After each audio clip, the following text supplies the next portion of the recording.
work with a man like Ed is really a great pleasure. The other thing I love about Ed's knives is they're very much like Ed. They're not something I would have designed, and they really much bring his style. So he likes that negative, that pistol grip. A lot of people do like that. It has that straight wrist to blade when you're working it, when you're penetrating. Some people like that curve. Ed Schempp's very good at designing that into there. It has a little bit of a kukri style. Yep. So if you know that classic kukri.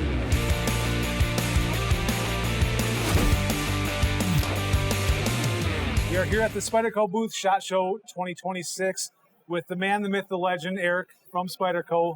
Nice to see you again, Eric. Nice to see you. Yeah, thank you. And we have Reveal 20 knives that we're going to show off here.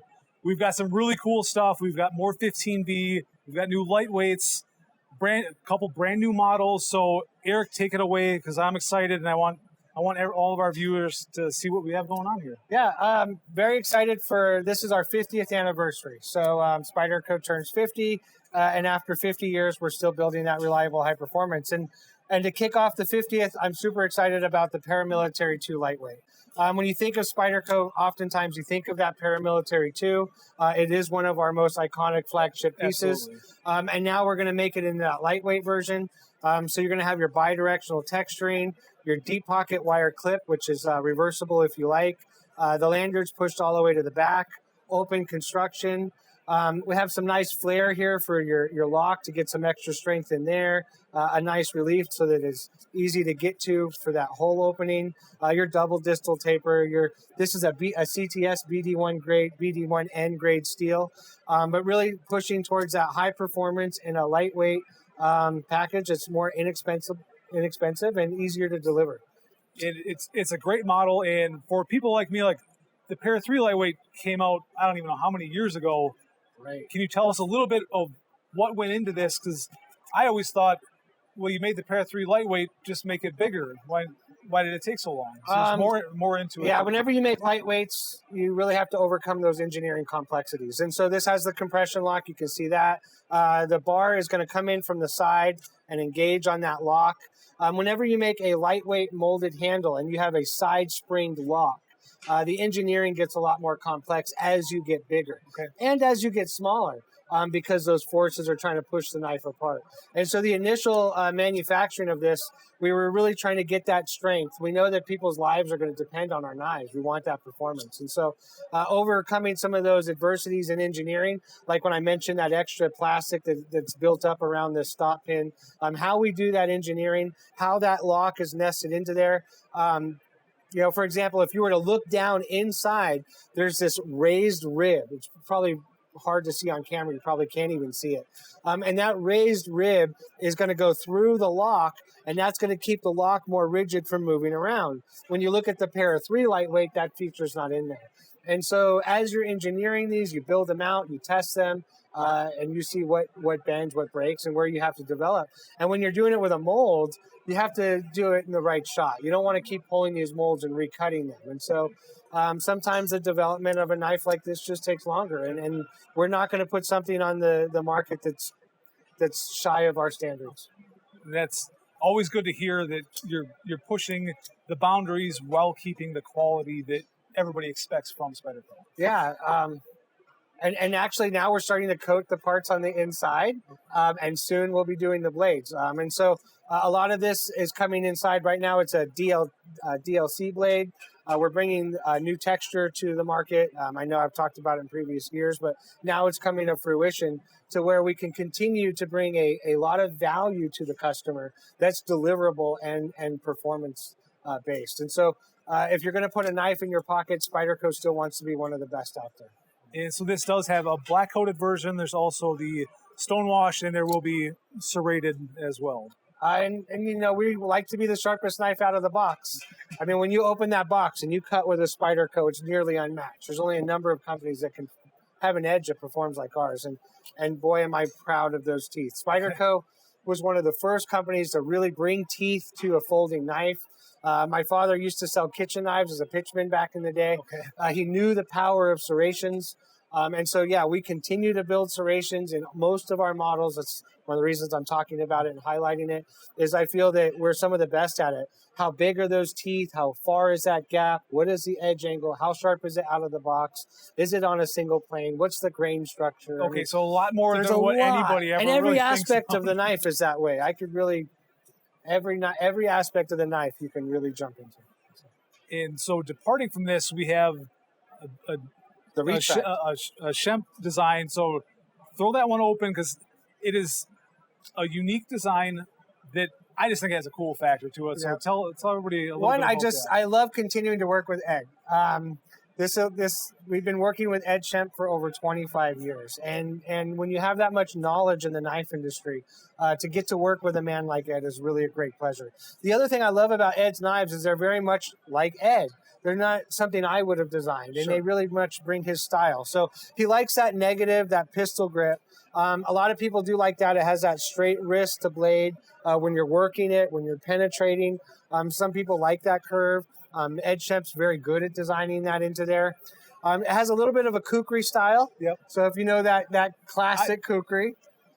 I am a kukri fan, and I do have a Nepalese-made kukri, so it just kind of, it's a cool design. And close that real quick, because when we had it laid out before, I didn't think this was the design because it just looks normal when it's in the closed position. Right, this sleek. It's clean, but then you open it like, okay, that's different. It's just right. It packs all that blade into there, and then to get the ergonomics like he did, and then when you close it, to have that 4-finger choil tucked away, so it's not rubbing the hand. The jimping's just the right size. It's not overly aggressive. It's just super clean. And, you know, that kukri, the way that edge drops into the back, it gives you some of that deep cutting advantage. You have that tip where you can really drive into. I really appreciate that this kukri, too, goes back to the grind line and doesn't have a secondary choil in there. So that if you are really driving in that back cut, you're not going to be catching stuff on a little choil. Most Spydercos are that way. So it's a straight plunge and then back with that kukri. You have your 4-finger choil so you can choke up if you want. A nice generous guard, though, that if you want to get back, you're not going to slide around on it. He's got that classic coffin-shaped butt, which I love about a lot of Ed Schempp's knives. It brings a unique look, but you can also crawl around the knife in a lot of other ways because of that shape. Flanger, deep pocket wire clip, open construction, Reversible. backspacer for rigidity. I mean, it's just full liner, but skeletonized. So, yeah, I mean, classic Ed Schempp. Yeah, it's just a really clean design, and he has some of the most unique stuff in your catalog. And like you'd said, you see that, you're like, that's a Schempp. It just has that look. And when you go to open it, because of its throw, it's a short opening. You know, a lot of the knives, the hole will have a further distance to go all the way around. Sure. But with this knife and the shape of it, it pops open quickly, quick to where it needs to be. And it's a pleasure to continue to work with Ed Schempp. He's amazing. And we've got some more 15V. This is not your first year releasing the 15V, but we've got more new options available. Right. And so, yeah, just to quickly, we have the lightweight Little Native, the lightweight Chief, and the lightweight Para-2, all in your 15V. I really love doing those lightweights. The analogy I oftentimes will be heard saying is like putting a Ferrari engine in a lightweight car. Sure. You have that high performance or inexpensive car, you know, Ferrari and a Hyundai, for example. So you have that engine in that 15V. It'll outperform anything. But with that lightweight, you've reduced the cost. Now, a lot of people like that lightweight because it'll take a beating, too. Sure. So, yeah, the lightweight 15V and then a G10 run to go with that Chief. And then once the 15V is gone, it's going to be gone. If you've been watching the steel industry, there's a lot of fluctuation going on in the steel industry. To say the least. To say the least, right. And some of these grades, like the 15V and the 121, you know, they're arguably pinnacles of human evolution. You know, these are some of the greatest performing steels that have ever performed. It's taken, you know, arguably thousands of years for humans to get here, and Spyderco is fabricating them into these 17-degree edge angles for people to cut with. And because of the fluctuation in manufacturing, some of these grades right now are going to start to get hard to get. And when can we get them again? You know, right now, one of my favorite grades was BG42, Vinbar BG, hard to get. And so if you want some of these super steels, I would just say just don't be too light on it. They might be hard to get in the future. And then to keep that going, yeah, your Rex 121. When it comes to edge retention, from our testing, Rex 121, 15V, Maximet, those are up there with the best of the best. They rock well in the high 60s or 70s. And again, they're getting harder and harder to get, harder to fabricate. And Spyderco is bringing you these as sprints. These are actually regular production, as long as we can keep the steel going. And they come in our burnt orange G10. Which is a really nice color. It can be hard to photograph, but just in person, it's super clean, not too bright. It's just a very nice orange color. I'm going to quickly geek out a little bit. Okay. Composites is amazing materials, whether you're doing carbon fibers, G10s, fiberglasses. I mean, when you jump into composites, it's still a very evolving market. I'm sure a lot of people are catching fat carbon and all the beautiful things they're doing. These G10s, their color and their consistency is unmatched. Their peel ply. When you look at an orange G10 like this, making this over sheet over sheet over sheet with the color consistency and the rigidity and the performance like you need with that peel ply, the company we partner with to build this, they're the only ones in the world that can do it. Okay. And we're just so excited to continue to work with them like they are. The color is not easy to produce. And we'll make our 121s in it. And to end things off, this was out of the Reveal 20, just announced.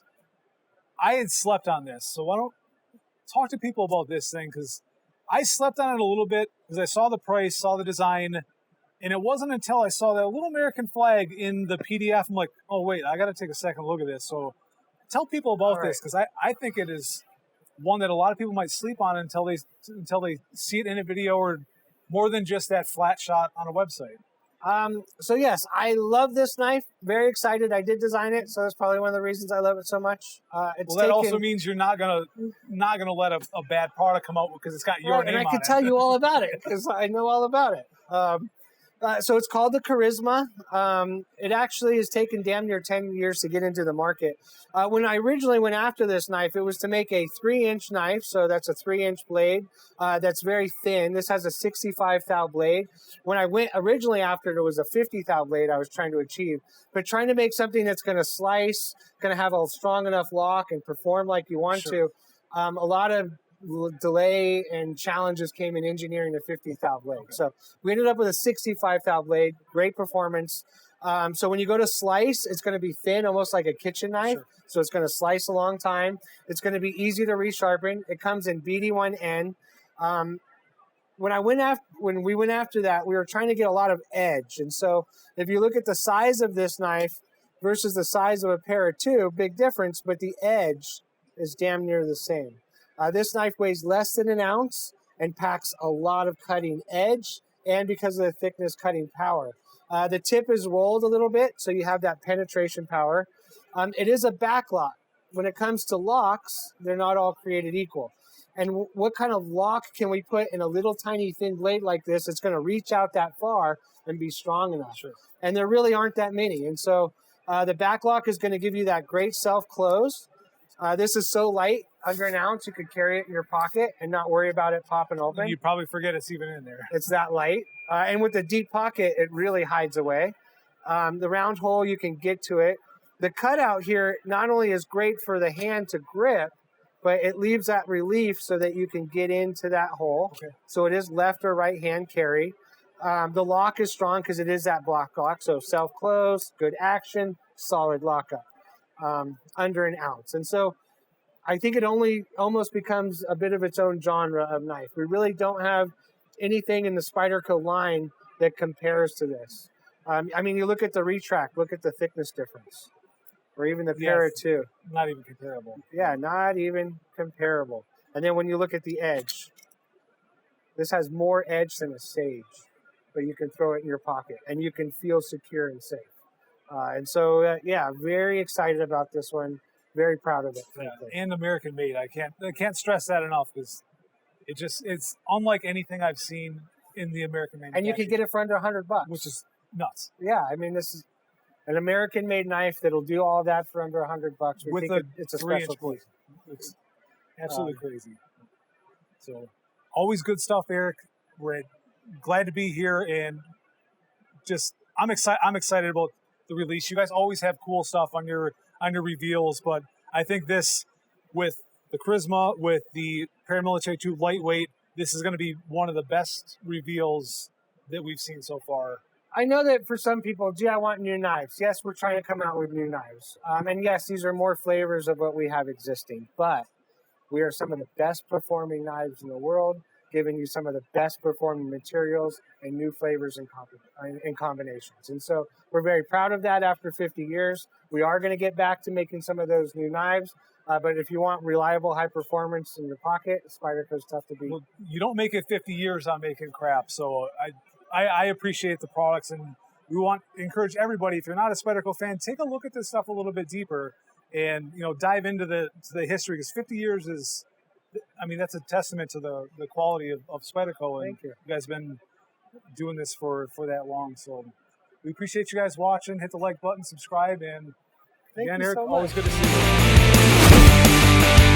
you.